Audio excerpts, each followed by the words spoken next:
Hello wild people, welcome to AK Wild One. If you have a hankering to hike the magnificent 486-mile Colorado Trail, I'd like to share with you some of the tips I wish I had known before beginning this great adventure.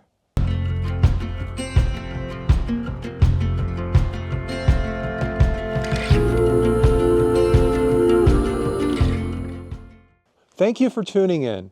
At the end of this episode, I'd like to share with you a section from my upcoming documentary of the Colorado Trail, which will be titled "To Be Alive, a Colorado Trail Story." So let's get into my list of wish I'd knowns before I started the Colorado Trail. My first piece of advice if you're planning to hike the Colorado Trail is to take the elevation gains seriously. The trail's average elevation is above 10,000 feet, and this will affect you and impact how many miles you can complete in a day. During most of my backpacking treks, I can average 20 to 22 miles a day. However, on the Colorado Trail, I was averaging more like 15 miles a day, with a few 20 to 22 mile days thrown in for good measure.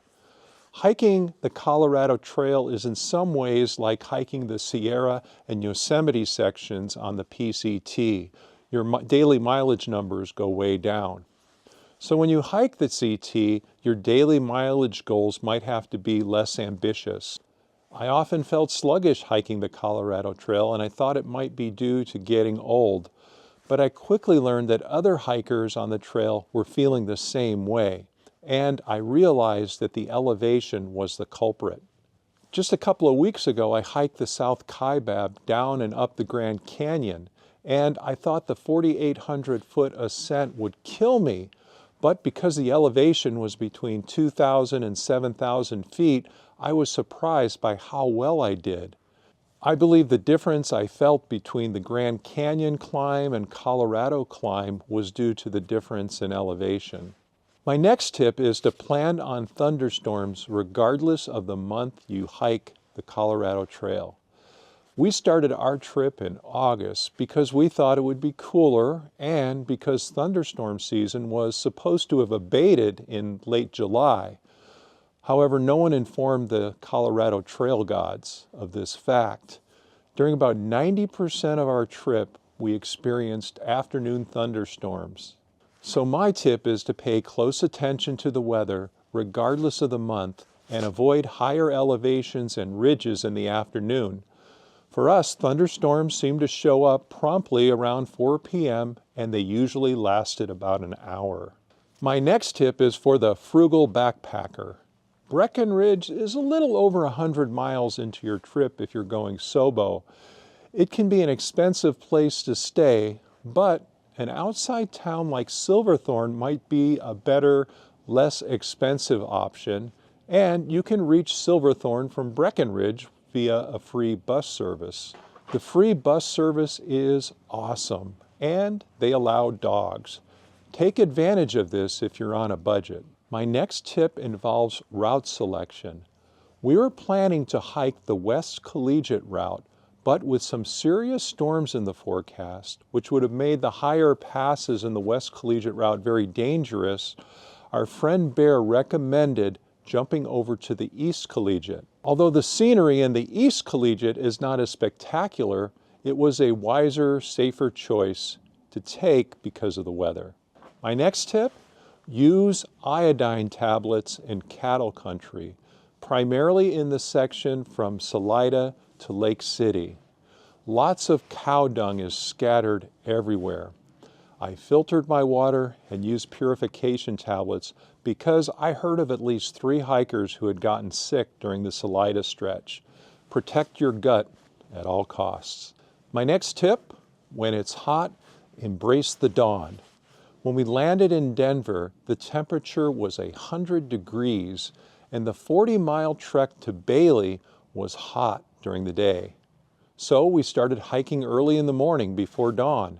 To escape the heat, we adopted the mantra 12 by 12, which means 12 miles before noon. If we managed to knock out 12 miles before noon, we could take a siesta during the hottest part of the day and then hike in late afternoon or even into the evening to make up the difference. My next tip: watch out for the Leadville Trail 100 run, which is usually scheduled sometime in mid-August. You might encounter hundreds of runners like we did in the section between Twin Lakes and Hope Pass. Either plan your hike to avoid this section during the race or take a zero until the race has passed.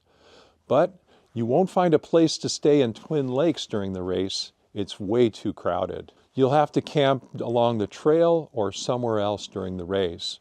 So take a zero on race day, or make sure you're nowhere near the Twin Lakes Hope Pass section. It's crazy.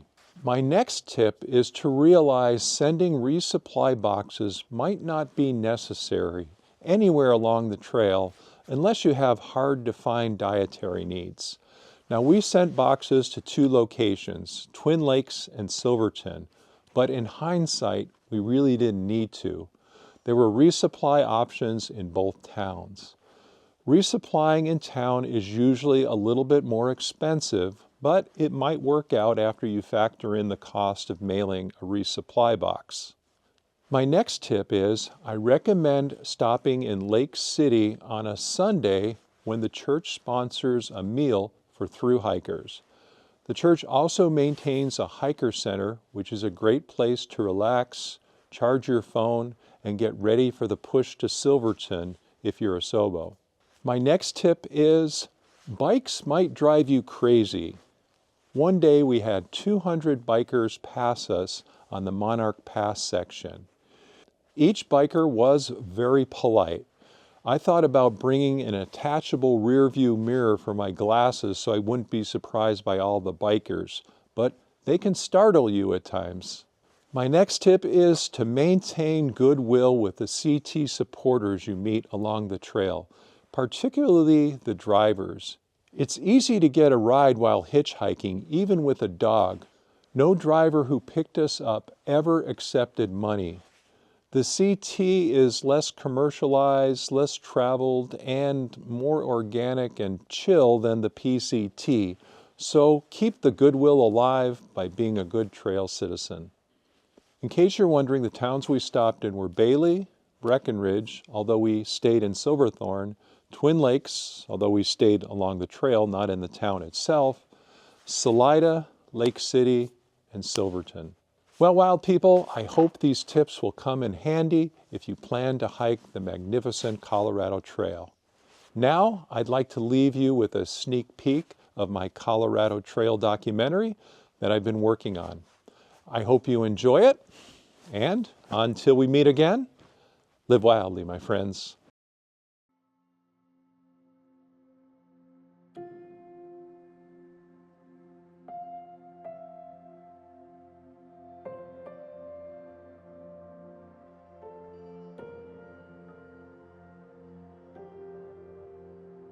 Something about a high mountain Colorado pass before sunrise makes me forget all the pain I endured on the trail.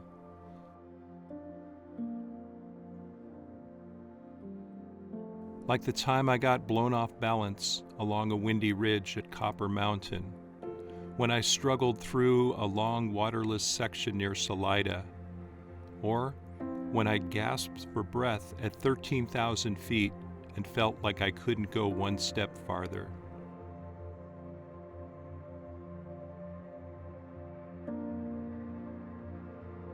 A salmon-colored morning tantalizes the soul.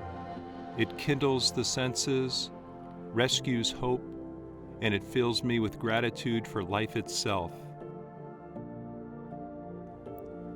Yes, a sunrise might just be nature's way of teaching us how good it is to be alive.